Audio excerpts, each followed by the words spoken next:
Alors pour ce qui est du conflit, ce qu'on appelle le conflit israélo-palestinien, de mon point de vue, il n'y a pas de conflit israélo-palestinien.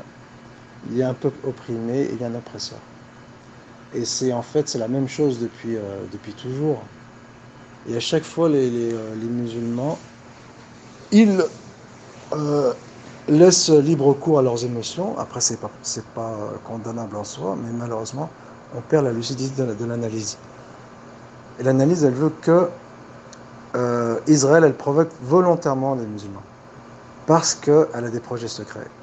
Et moi, ce qui m'intéresse dans ce genre de situation, ce n'est pas tant d'exprimer mes émotions. Et je pourrais presque dire qu'exposer ces émotions est un signe de faiblesse face à un adversaire. Et ce qui m'intéresse plus, c'est l'analyse. Après, on peut trouver ça cynique, on peut penser que c'est un manque de solidarité et d'empathie envers les Palestiniens, mais il faut être lucide dans son discours. Et la lucidité est importante, et d'ailleurs la lucidité est une forme de courage. Et donc, il ne faut pas partir à l'extrême opposé en blâmant les Palestiniens en disant c'est de leur faute parce que ce sont des innovateurs, parce que ce sont des ignorants, mais en même temps on ne peut pas tomber dans le larmoiement sous prétexte qu'ils sont opprimés. Donc à la limite, le fait qu'ils soient opprimés, c'est un sentiment, l'empathie que chacun reçoit, c'est à titre privé. Ils peuvent leur réserver des invocations, mais l'analyse, il faut qu'elle soit lucide. Et ici, c'est parce que les Israéliens, ou en tout cas, je dirais plutôt l'élite mondiale, ils sont en train de mettre en place un messianisme. Et ça, ce n'est pas du tout superflu. Un messianisme kabbaliste. Donc ici, ils sont en plein dans leur planning ou dans leur calendrier qui consiste à créer un méga événement en 2023 qu'ils appellent eux ils appellent ça l'apocalypse et une guerre mondiale en 2035, ils appellent ça l'Armageddon. Donc c'est ce que je suis en train d'analyser actuellement. Donc c'est lié avec l'événement actuel. Actuellement aussi, il y a une campagne anti-Erdogan et anti-Empire ottoman. Je pense que c'est dans la même optique. Donc là, on replace la chose dans une optique plus vaste, mais pas forcément dans une optique historique, mais dans une optique contextuelle. Et ensuite, d'ailleurs, l'intervention de Patrick Buisson, il faut la replacer avec ce contexte. Donc ces gens, ils placent leurs pions et ils mettent des absents. Et à chaque fois, les musulmans, ils meurent dedans. Que ce soit ici en France, ils ont applaudi Patrick Buisson. Et pour ce qui est des événements Palestine, eh bien, ils sont horrifiés. Ils montrent leur contestation. Et d'ailleurs, je suis convaincu qu'il y a des trolls des trolls qui font les horrifier sur les réseaux sociaux. J'en suis convaincu. Et parce qu'en face, lorsqu'ils tissent leur toile, eh bien, ils la tissent à tous les niveaux. Et même au niveau terre à terre primaire dans les réseaux sociaux. Et donc, au lieu de se laisser emporter par les événements, puisque c'est là qu'ils veulent qu'on aille, eh bien, il faut garder sa lucidité et avoir une analyse globale de la situation, et qui est que là, ils préparent quelque chose de grand. Et de toute façon, à chaque fois, ils le font, mais en particulier ici, ils préparent un gros événement en 2023, et à terme, ils comptent attaquer les voisins arabes pour agrandir Israël, donc entre 35 et 38, je pense, entre 2035 et 2038, et ensuite, ils veulent rétablir le troisième temple et placer leur Messie. Donc moi, je suppose que leur Messie, c'est Jacques Siciliano. Je parle de ça dans mes vidéos. Je vais en parler dans la vidéo justement où je réponds à Patrick Buisson, qui va sortir bientôt.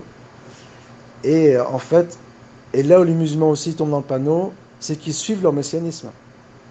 C'est que les musulmans, actuellement, ils disent que l'Antichrist il va sortir, il va se passer l'Armageddon. Et en fait, c'est la propagande messianiste, kabbaliste, qui a poussé ces musulmans-là à adopter ces opinions. Et ce n'est pas la première fois dans l'histoire que le messianisme kabbaliste il tombe à l'eau. Et j'en ai parlé récemment, l'incendie de Londres de 1666, l'année où Zabataï Lévi il s'est proclamé le Messie des Juifs, eh bien il est tombé à l'eau. Il s'est converti à l'islam et 10 ans plus tard, il a été condamné à mort. Et c'est l'année aussi, il y a eu une peste aussi à Londres. Donc on retrouve tous les ingrédients avec le Covid et l'événement qui prépare en 2023. Donc là, à la place des flammes de Londres, on aura les flammes, des flammes nucléaires, notamment à Atlanta, à la centrale nucléaire d'Atlanta. Et les musulmans, ils donnent crédit à ces prophéties, alors que ce ne sont pas des prophéties. C'est que c'est eux qui provoquent ce qu'ils appellent être des prophéties. Donc c'est le summum de la rébellion à Dieu. Et Allah Azzawajal, eh bien, il va contrer leur ruse. Il ruse contre eux. Et c'est là où les musulmans ils sont blâmables. C'est que, en fait, en face, j'en parle aujourd'hui avec un ami, avec un contact, c'est que c'est eux qui font l'information. Et à chaque fois, le musulman, il est dans la réaction. Mais quand toi, tu es dans la réaction sur le musulman, ou leurs autres victimes, les goïs, hein, et d'hommes aussi, ce sont leurs victimes. Hein. Quand tu es dans la réaction, eh bien, tu réagis. Ta réaction, elle a été anticipée par celui qui a provoqué l'action. Lui, il a anticipé ta réaction à l'avance. Et toi, tu es encore sous le choc, tu es encore dans l'émotion, tu es encore dans le traumatisme. Ça, c'est l'ingénierie sociale. Alors que lui, il est passé à l'étape suivante, peut-être 3, 4 étapes après. Et toi, tu n'as rien vu du tout. Bien sûr, ce sont des grands sorciers. Et c'est la raison pour laquelle je trouve qu'il est extrêmement contre-productif de dire ah, regardez, c'est terrible, les Palestiniens ils sont tapés dessus alors que les pays arabes ne réagissent pas, il faudrait réagir, il faudrait une solidarité des pays arabes, il faut former une armée et attaquer Israël. Bah, ça, c'est l'utopie totale. Voilà. Donc, personnellement, si je réagissais à l'événement, ça ne serait pas du tout pour entrer dans cette case-là. Alors, s'il y avait un bilan à faire sur ce mois de Ramadan, ce serait de dire que Allah Azzawajal, Dieu Tout-Puissant, il occupe tout l'espace qu'il y a dans notre vie. Il remplit toute notre vie. Et en fait, lorsque l'on trouve que la religion est lourde, c'est qu'on veut donner moins d'espace dans notre vie à Dieu et donner plus d'espace à notre vie mondaine. Bien sûr, c'est un phénomène inconscient. On ne présente pas les choses comme ça. Et comme le monde moderne, il est très matérialiste, et qu'on empiète sur la dimension spirituelle de l'homme, eh bien, on a tendance à vouloir matérialiser les objectifs de la religion. J'entends par là ce qui est tout à fait un leurre, c'est d'envisager l'avenir avec une victoire armée des musulmans contre les non-musulmans ou contre les juifs. Et si Dieu est le centre de notre vie, comme l'on voit avec le Haïd, où on remercie Dieu, eh bien c'est que c'est Dieu qui s'occupe de ses ennemis. Et actuellement, notre ennemi, et c'est un aveu amer, mais c'est un aveu quand même, eh bien notre ennemi actuellement, il est invincible.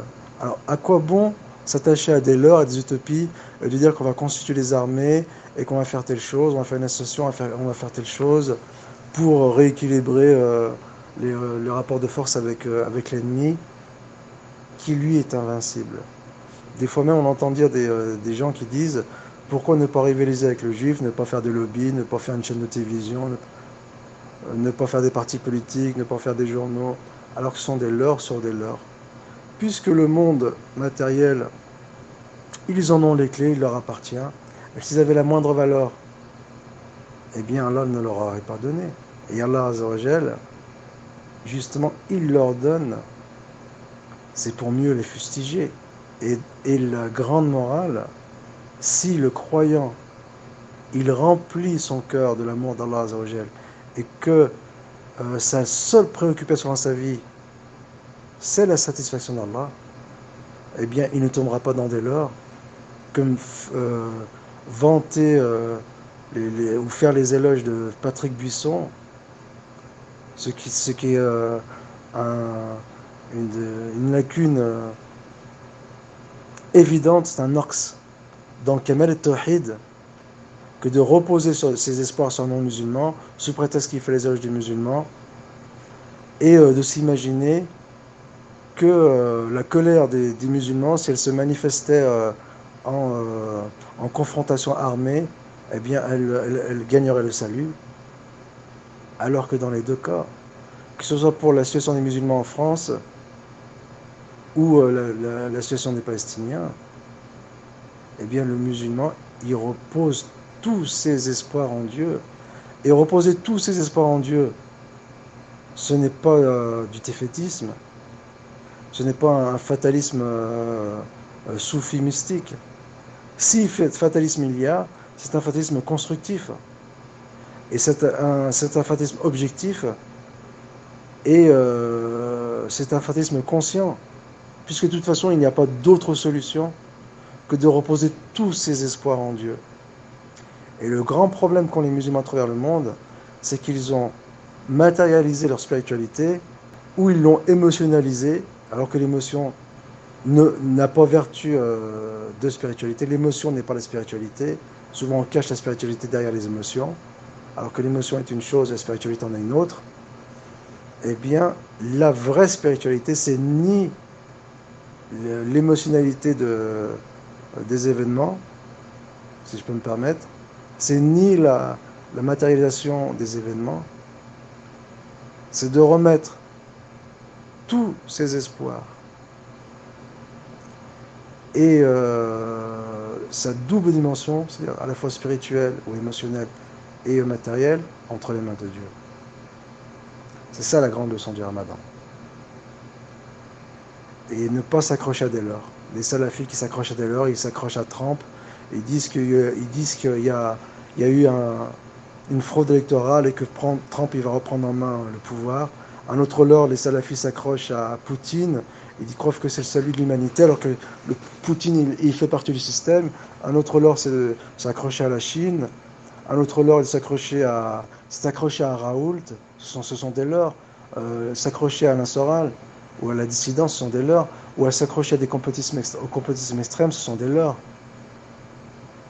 Et ces musulmans-là, ils vont de leurre en leurre. Jusqu'à que récemment, un musulman m'a dit, un salafi, que les salafis, ils sont tellement désintégrés qu'ils en perdent l'essence de ce qui fait de les salafis et qui est le tawhid.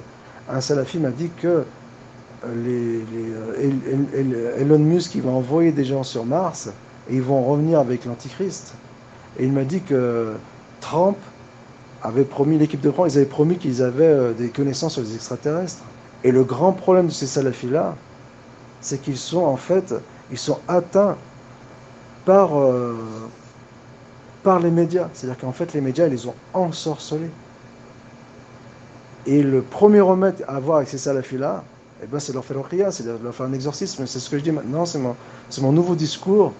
Je dis que les musulmans qui sont imprégnés par les médias, eh bien, avec eux, ce n'est pas leur mettre en avant des arguments rationnels, avant tout, même s'ils sont indispensables, c'est de leur faire ruqya, de leur faire des conjurations coraniques. Un shahed, en un mot, c'est qu'il faut placer Dieu au centre de notre intérêt et que Dieu y remplisse toute notre attention et qu'il remplisse tout notre amour et qu'on ne doit pas laisser un empan de nos sentiments à quelqu'un d'autre dans nos cœurs. En dehors des sentiments naturels, bien sûr, qui sont indispensables à notre survie, au Allah Ta'ala.